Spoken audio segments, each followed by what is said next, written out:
اعوذ باللہ من الشیطان الرجیم، بسم اللہ الرحمن الرحیم، السلام علیکم ورحمۃ اللہ وبرکاتہ۔ معزز ناظرین،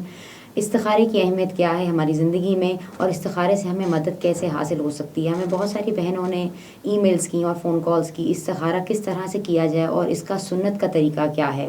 اب انسان ہونے کے ناطے ہمارے فیصلے صحیح اور غلط ہو سکتے ہیں، انسان سے خطا ہونا ایک عام سی بات ہے، لیکن نبی کریم صلی اللہ علیہ وسلم اور اللہ سبحانہ تعالیٰ ہمیں اپنے فیصلے پر نادم ہونے کے بجائے گائیڈ کرتے ہیں، اور ہمیں ایک طریقہ بتا دیے کہ ہم اللہ تعالیٰ سے خیر کے طالب ہوں اور خیر طلب کرنے والے بنیں۔ اب اللہ سبحانہ تعالیٰ نے ہمیں قرآن کریم میں ہی اور حدیث سے بھی استخارے کا حکم دیا ہے۔ استخارہ حلال چیزوں کے لیے کیا جا سکتا ہے، جیسے آپ نے کسی کا شادی کا فیصلہ کرنا ہے، کوئی لین دین کے معاملات ہیں، کوئی نیا کام شروع کرنے لگے ہیں، کہیں پیسہ انویسٹ کرنے لگا ہے انسان، تو انسان ڈرتا ہے کہ کہیں میرا فیصلہ غلط نہ ہو جائے، کہیں میرے اس فیصلے میں میں ناکام نہ ہو جاؤں، چاہے وہ شادی کی بات ہو، چاہے پیسے کی لین دین کی معاملے کی بات ہو۔ تو اب استخارے میں سب سے اہم چیز یہ ہے کہ جس کے لیے یہ کام ہو، یعنی جیسے اگر میری شادی ہے تو میں استخارہ اپنے لیے خود کروں گی، تاکہ اگر خدا نخواستہ کل کو کوئی بھی صورتحال نکلتی ہے تو میں کسی کو بلیم گیم میں نہیں ڈالوں گی، میں کسی کو یہ نہیں کہوں گی کہ بھائی تمہارے کہنے پہ میں نے شادی کی تھی اور تم نے تو بولا تھا استخارہ ٹھیک آئے گا۔ اب ہمیں ایسے لگتا ہے کہ جی ہمیں کوئی خواب آئے گا اور ہمیں استخارے کی ساری حقیقت پتہ چل جائے گی، یہ ہماری غلط فہمی ہے، اور یہ کچھ غلط لوگوں نے باتیں جو اسپریڈ آؤٹ کی ہوئی ہیں، ایسا بالکل بھی نہیں ہے۔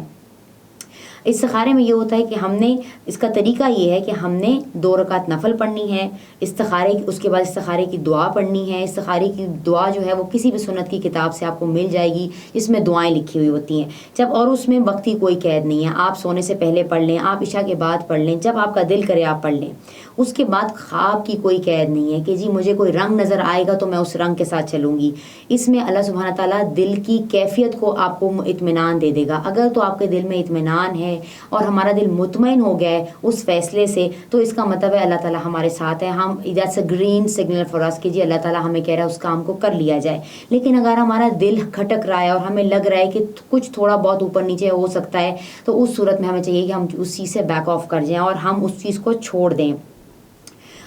یہ سوچنا کہ ہمیں مختلف رنگوں کی کوئی جھنڈیاں نظر آئیں گی یا مختلف رنگ نظر آئیں گے استخارے میں، یہ بھی ایک بہت غلط سوچ ہے کہ جی مجھے لال رنگ کا جھنڈا نظر آئے گا تو اس کا مطلب ہے یہ کام نہیں کرنا، ہرے رنگ کا جھنڈا نظر آئے گا مطلب یہ کام کرنا۔ یہ تو دنیاوی رنگ ہیں، اور دنیاوی رنگوں کا ہمارے خوابوں کے ساتھ یا ہمارے استخارے کے ساتھ کوئی لینا دینا نہیں ہے۔ جب ہم استخارہ کریں تو حاضل امر کا جب ورڈ آتا ہے اس دعا میں، اس میں اپنی نیت رکھیں کہ جی یہ کام، اور اپنی نیت کریں کہ جی میں نے اس کام کے لیے استخارہ کیا ہے۔ اب اس میں جو اللہم انی استخیرک بعلمی کا جو اس کے الفاظ آتے ہیں، اس کا مطلب ہے اے اللہ میں تجھ سے تیرے علم کی بدولت خیر طلب کرتا ہوں۔ تو ہمیں ایز این انسان نہیں پتا کہ 4 دن بعد ہم نے اگر کوئی فیصلہ لیا ہے تو وہ ہمارے حق میں صحیح ہے یا نہیں۔ اللہ تعالیٰ ہمارے لیے خیر کر سکتے ہیں اس کام میں اور ہماری مدد فرما سکتے ہیں، لیکن اس کا یہ بھی ہرگز مطلب نہیں ہے کہ جی یہ زندگی بھر کے لیے خیر رہے گی، یہ صرف سرٹن ٹائم پیریڈ کے لیے رہے گی، اس ٹائم کے لیے کہ جی اس ٹائم یہ ڈیسیجن لینا صحیح ہے یا نہیں۔ دوسری بات،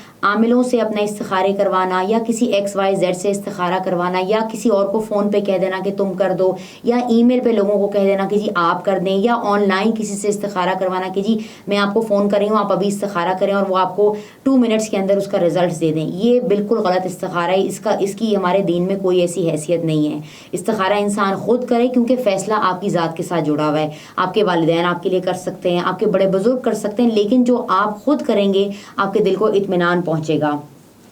حدیث شریف میں آتا ہے کہ محبت کرنے والوں میں نکاح سے بہتر کوئی چیز نہیں، یعنی نبی صلی اللہ علیہ وسلم کہہ رہے ہیں کہ اگر لڑکا لڑکی کو آپس میں محبت ہے تو ان کی شادی میں تاخیر نہ کی جائے اور شادی کر لی جائے، اس میں استخارے کی ضرورت بھی نہیں ہے۔ اگر ایک دوسرے کو پسند کرتے ہیں تو شادی کی جائے۔ اب اس میں اس چیز کو بڑھاوا نہیں دینا کہ جی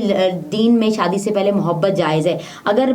غیر اختیاری طور پہ آپ کی نظر پڑ گئی اور آپ کو کوئی لڑکی پسند آ گئی ہے تو جائز طریقے سے اس کے گھر رشتہ بھیجیں اور شادی میں بالکل پہل کریں، اور شادی میں جلدی کریں کہ جی اس میں ہونی چاہیے، کوئی اس میں تاخیر کی ضرورت نہیں، اور ایسے کاموں میں کوئی ایسی استخارے کی بھی ضرورت نہیں۔ جبکہ لڑکا لڑکی راضی ہو چکے ہیں تو اللہ سبحانہ تعالیٰ خود برکت ڈالے گا، گناہ کے کام سے بچ کے وہ ایک نیک کام کرنے جا رہے ہیں، نکاح کی بنیاد رکھنے جا رہے ہیں۔ پھر آخری چیز یہ کہ مشورے کا حکم اللہ تعالیٰ نے ہمیں قرآن میں دیا ہے، سورہ شورا، تو ہم آپس میں بھی استخارے سے پہلے اپنے بڑے بزرگوں کے ساتھ مشورہ کریں۔ استخارہ تو ضرور کریں لیکن اپنے بزرگوں کے ساتھ مشورہ کریں۔ سورہ شورا اللہ تعالیٰ نے اسی کام کے لیے نازل کی ہے کہ یہ مشورے کے لیے،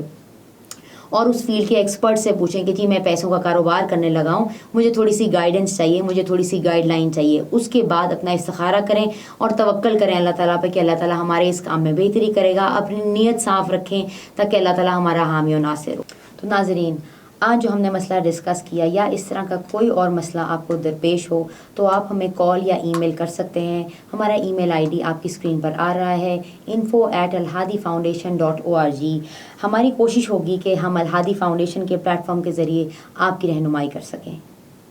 السلام علیکم ورحمۃ اللہ وبرکاتہ.